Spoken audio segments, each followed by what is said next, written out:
আসসালামু আলাইকুম বন্ধুরা, এবি কিচেনে সবাইকে স্বাগত। আজকে আমি তৈরি করে দেখাবো বিরিয়ানি পোলাওয়ের চাল দিয়ে। এখানে আমি প্রথমে আলুগুলোকে সিটি দিয়ে নেব। এটা যদি ভেজে নেওয়া হয় তাহলেও হবে, মানে তেলে ছেঁকে নিলে। আর এটা আমি অল্প তেলে ভাজবো বলে সেই কারণে পরিমাণ মতো লবণ দিয়ে একটু পানি দিয়ে একটা সিটি দিয়ে নেব। তাহলেই হালকা ভেজে নিলেই সিদ্ধটাও হয়ে যাবে, লালটাও হয়ে যাবে। আর এখানে আমি জর্দার কালার দিচ্ছি। যারা ধরুন কালার পছন্দ করেন না, হলুদ দিয়ে দেবেন, তাহলে কালারটা এসে যাবে। এবার আমি পরিমাণ মতো পানি দেবো। এখানে আলুগুলো ডুবো পানিতে দেবো।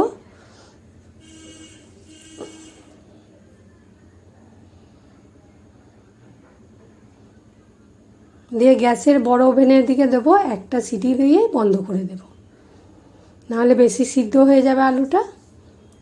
এখনও 80% মতো সিদ্ধ হয়েছে, 20% বাকি আছে, সেটা তেলে ভাজলেই হয়ে যাবে। ওদিকে আমি ওটা পেতেতে একটা ছেঁকে নিয়েছি।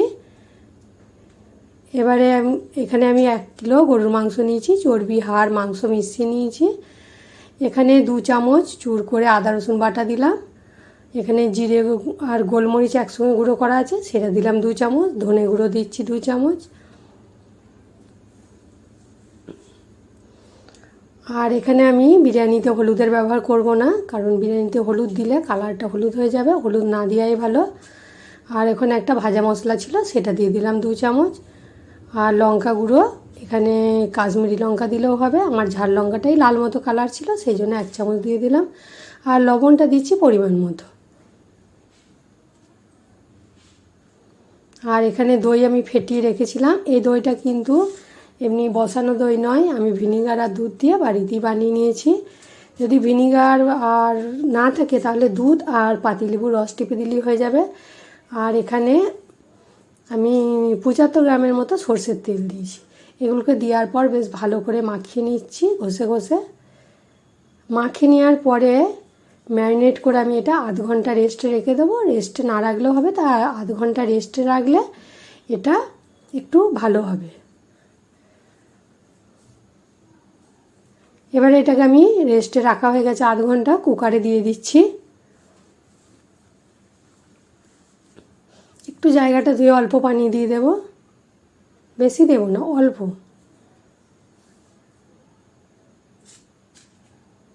আর 2টো তেজপাতা ছিঁড়ে দিয়ে দিচ্ছি।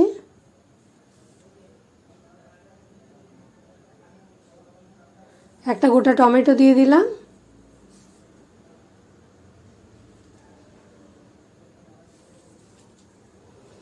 এটা আমি হাই ফ্লেমে 3টে সিটি নিয়ে বন্ধ করে দেব।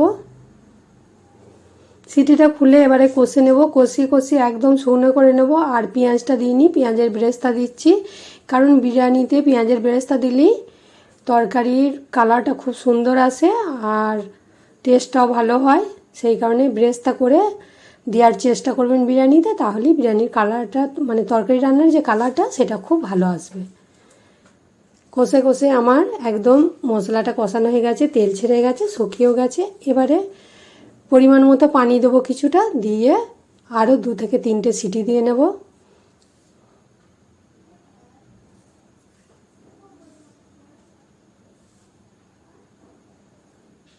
আর এখানে 3টে সিটি দিয়ে বন্ধ করে দেব। আর যদি একটা সিটি দেওয়া হয় তাহলে কিছুক্ষণ দমে 10 থেকে 15 মিনিট হলেই হয়ে যাবে। এখানে আমি এবারে পেঁয়াজের বেরেস্তাটা করে নেব।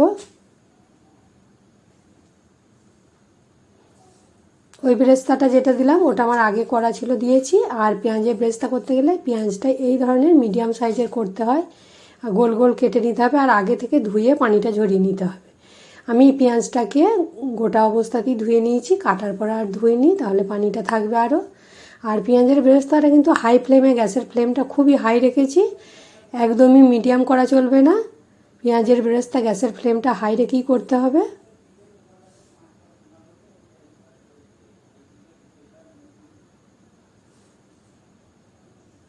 ব্রাউন কালার হয়ে এসছে, এরকম কালারটা করতে হবে। এবারে আমি এই তেলটাকে ঝরিয়ে নিচ্ছি।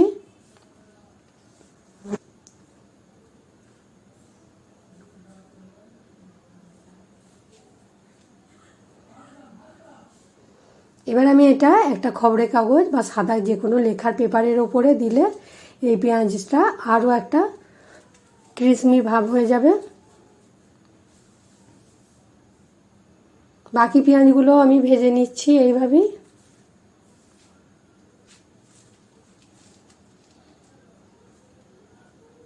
একইভাবে ভেজে নিলাম আর ওইভাবে পেপারেতে ঠান্ডা করতে দেব। এরকম পেঁয়াজ বেরেস্তা করে রেখে দিলে অনেক দিনই থাকবে। কোনো মাংস রান্নায় তাড়াতাড়ি যদি এরকম বেরেস্তা দেন কালারটা খুব সুন্দর আসবে, মাংসের টেস্টটাও খুব ভালো হবে। এবারে সিদ্ধ করে রাখা আলুগুলোকে আমি দিয়ে দিচ্ছি। এটাও কিন্তু হাই ফ্লেমে ভাজবো, কারণ আলুটা আমার সিদ্ধ ভালোই হয়ে আছে 80%, আর 20% এইভাবেই হাই ফ্লেমে দিয়ে ভেজে নিলেই সিদ্ধ হয়ে যাবে। আলুগুলো আমার ভাজা হয়ে গেছে, এবার আমি তুলে নিচ্ছি। এবার আমি বিরিয়ানিতে মিঠা আতর দেব, মিঠা আতরটা দিচ্ছি। আর এখানে মিঠা আতরটা 2 ফোঁটার মতো দিতে হবে। এটা ভালো ছিল না, আর আমি 2 রকম বিরিয়ানি করছি ওই কারণে সবটাই দিয়ে দিলাম।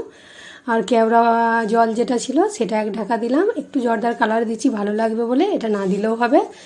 আর দুধ দিচ্ছি, দুধ দিয়ে এইভাবে মিঠা আতরের সঙ্গে গুলে নিলাম, এটা রেডি করে রাখলাম। এবার আমি ভাতটা করছি। এখানে ভাতটা কিন্তু আমি যে বাটিতে চাল নিয়েছি ওই বাটি মেপেই ডবল করে দিয়েছি। আর ভাতটা পুরো আমি রেডি করব, এখানে ছাঁকবো না। আর পোলাওয়ের চাল করছি বলে সেই কারণে আরও ভাতটা ছাঁকবো না। যদি এখানে আমি সাদা করতাম তাহলে ফ্যানটা ঝরিয়ে দিতাম। আর ওখানে আমি 1 কিলো চাল তো 50 গ্রামের মতো সাদা তেল দিয়েছি, পরিমাণ মতো লবণ দিয়েছি আর একটু চিনি দিয়েছি।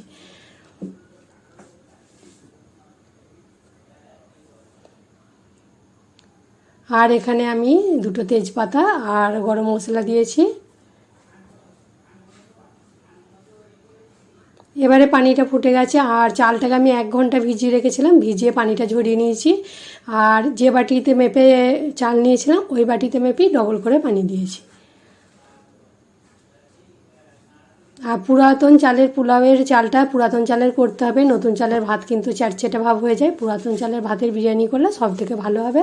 পুরাতন চালের বিরিয়ানিটা করার চেষ্টা করবেন। পানিটা ফুটে যাওয়ার পর এরকম গ্যাসের ফ্লেমটা কিন্তু হাই থাকবে, এইভাবে ফুটে মাঝে একবার নেড়ে দেবো, দিয়ে একদম পানিটা যখন এই শুকিয়ে আসবে তখন বন্ধ করে 10 থেকে 15 মিনিট চাপা দিয়ে রেখে দিলেই ভাতটা পুরো একদম হয়ে যাবে। এই যে এইভাবে, আর পানিটা নেই, অল্প আছে, এইভাবে এবারে ঢাকা দিয়ে গ্যাসটা বন্ধ করে দেব।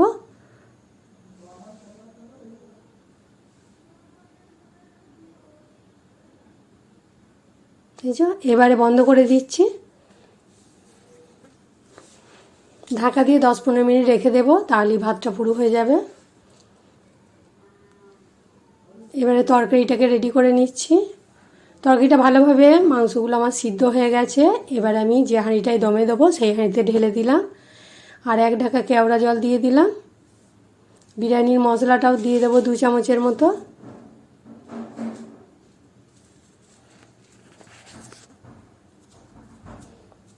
আর উপর থেকে আমি আলুগুলোকেও দিয়ে দেবো। আলুগুলো ঝোলে দিলে তরকারির যে ফ্লেভারটা আছে সেটা আলুতে টেনে নেবে, খেতে আলুটা আরও ভালো লাগবে। সেই কারণে আলুগুলো আমি ঝোলের মধ্যেই দিয়ে দিচ্ছি। আলুগুলো ঝোলের মধ্যে দিয়ে ফুটে মিনিট 7-8 মতো ফুটাবো।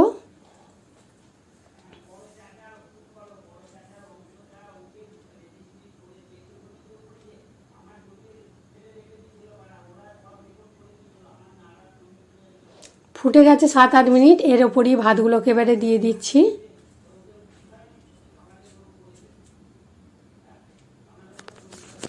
ভাতগুলোকে সমানভাবে মাখিয়ে দিলাম, মাখিয়ে দেওয়ার পর উপর থেকে এবারে বেরেস্তা ছড়িয়ে দেব। ভাতেতে লবণ চিনি আমি পরিমাণ মতো দিয়েছি, ওটা ঠিক হয়ে গেছে। এবারে বেরেস্তা দিয়ে বিরিয়ানি মশলাও কিছুটা দিয়ে দিলাম। এবারে যেটা জাফরং আর দুধ দিয়ে মিঠা আতর গুলে রেখেছিলাম সেটা উপর থেকে দিয়ে দিচ্ছি।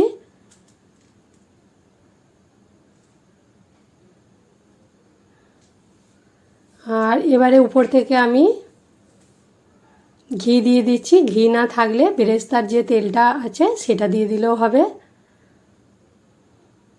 এবারে এইভাবে 4 ফিতা করে একটা তোয়ালি বা কাপড়কে দেবেন, তাহলে কোনো আটা আর দিতে হবে না।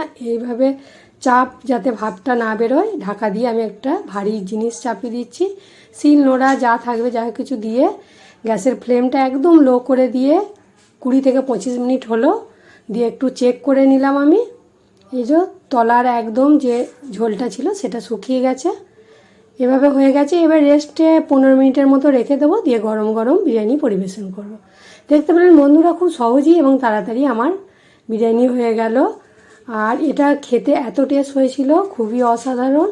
একবার বানিয়ে দেখবেন, খুব সহজেই এবং তাড়াতাড়ি সিম্পলভাবে ঘরোয়া এইভাবে বিরিয়ানি রান্না করে খেয়ে দেখবেন, খুবই ভালো লাগবে, সবাই প্রশংসা করবে। তাহলে যদি ভালো লেগে থাকে আমার ভিডিওটা, অবশ্যই আমার ভিডিওতে একটা লাইক দেবেন, কমেন্ট করবেন, শেয়ার করবেন বেশি বেশি করে। আর যদি নতুন বন্ধু হয় অবশ্যই আমার চ্যানেলটা সাবস্ক্রাইব করার অনুরোধ রইল। আর পাশে থাকা বেল আইকন সেটা টাচ করে দেবেন, যখনই আমি নিত্য নতুন ভিডিও ছাড়বো আপনাদের কাছে নোটিফিকেশান চলে যাবে। এইভাবে কেটে কেটে এক পাশ করে ছান্তা বা পাতলা প্লেটের সাহায্যে কাটবেন, তাহলে গোটা গোটা ভাতটা থাকবে আর খুব সুন্দর হবে দেখতে। দেখতে যতটা লোভনীয় হয়েছে, খেতেও কিন্তু খুব টেস্ট হয়েছিল, একদম মুখে লাগার মতো। খেয়ে সবাই প্রশংসা করেছে।